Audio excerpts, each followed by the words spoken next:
1. Como sabemos, instituciones internacionales clave en la evolución económica mundial están reconociendo ya expresamente que el proyecto de las élites corporativas tiene como uno de sus objetivos fundamentales la destrucción creativa de la economía europea y mundial. 2.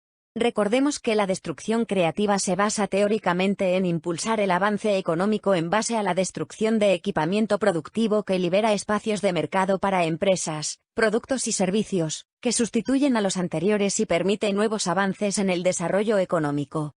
Pero este concepto de la destrucción creativa puede ser objeto de distintas interpretaciones. 3.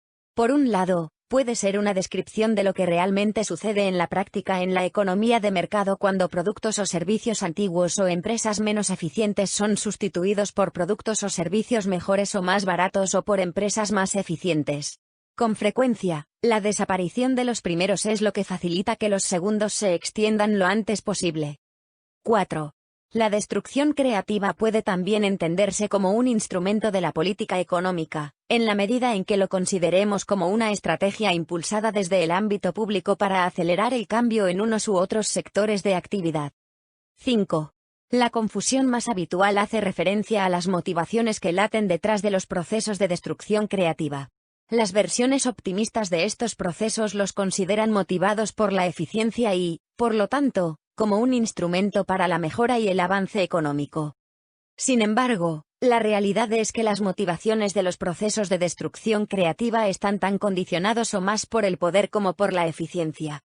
Cuando una gran empresa intenta arruinar y sacar a otra u otras más pequeñas del mercado, no lo hace para impulsar la eficiencia sino para aumentar sus propios beneficios y su cuota de mercado.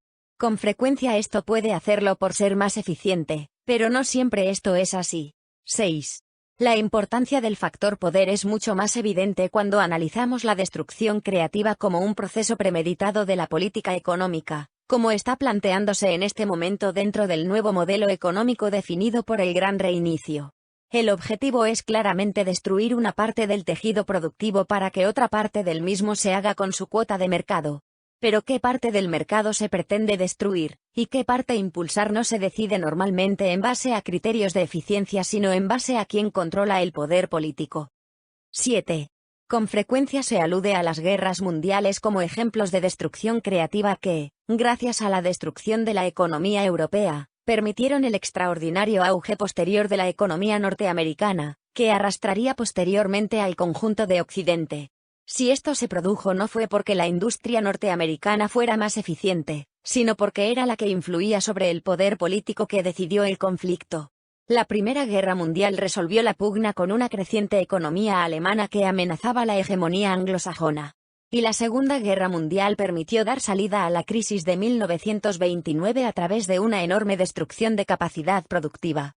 8. En los pequeños movimientos del mercado la destrucción creativa se produce de forma continua en base a la sustitución de empresas, productos y servicios menos eficientes por otros más eficientes. Pero en las decisiones estratégicas basadas en la destrucción creativa, como sucede en el caso de los conflictos bélicos, la decisión de abordar estos procesos parte precisamente de los grupos económicos que controlan el poder político correspondiente y que, por lo tanto, apuestan porque no van a ser ellos los destruidos sino, al contrario, los que se van a beneficiar de la destrucción.